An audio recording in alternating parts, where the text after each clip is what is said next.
ಹೇ ಶಾರದೆ ದಯ ಪಾಲಿಸು, ಈ ಬಾಳನು ಬೆಳಕಾಗಿಸು.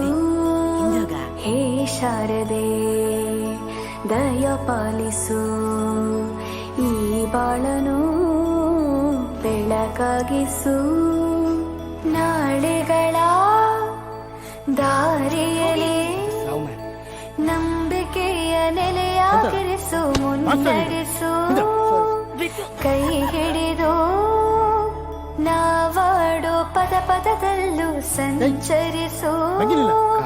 ಹೂವಲ್ಲಿ ಜೇನು ಗುಳಿ ಕಟ್ಟದೇನು, ನೀರಲ್ಲಿ ಮೀನು ಅಡಿ ಮುಟ್ಟದೇನು, ಆ ದೈವದ ಮೇನೆ ಎಲ್ಲಾನು. ಹೇ ಶಾರದೆ ದಯ ಪಾಲಿಸು, ಈ ಬಾಳನು ಬೆಳಕಾಗಿಸು. ಹೇ ಶಾರದೆ. ಅಜ್ಜಿಯ ಮನೆಯಲ್ಲಿ ಪ್ರೀತಿಯಿಂದ ಹಲಸಿನ ಕಡುಬು, ಸೇಮೆ ನನ್ನದು ಶಾವಿಗೆ ಎಲ್ಲವೂ ಮಾಡಿಕೊಟ್ಟರು. ನನ್ನ ರಜಾ ದಿನಗಳು ಮೋಜಿನಿಂದ ತುಂಬಿತ್ತು. ವೆರಿ ಗುಡ್, ಕೂತ್ಕೋ. ಜಗದೀಶ, ನೀನೋದ? ಅವನಿಗೆ ಬಾಯಿ ಬರುದಿಲ್ಲ ಸರ್, ಮತ್ತೆ ಈಗ ಓದುದು. ಮಾತು ಬರದ್ರೆ ಅಂತ ಆಯ್ತಾ? ದಿನಕ್ಕಿಂತ ಬರಲಿಕ್ಕೆ ಬರ್ತದ ಅವನಿಗೆ. ನೀ ಬರ್ತಿದ್ಯಾ?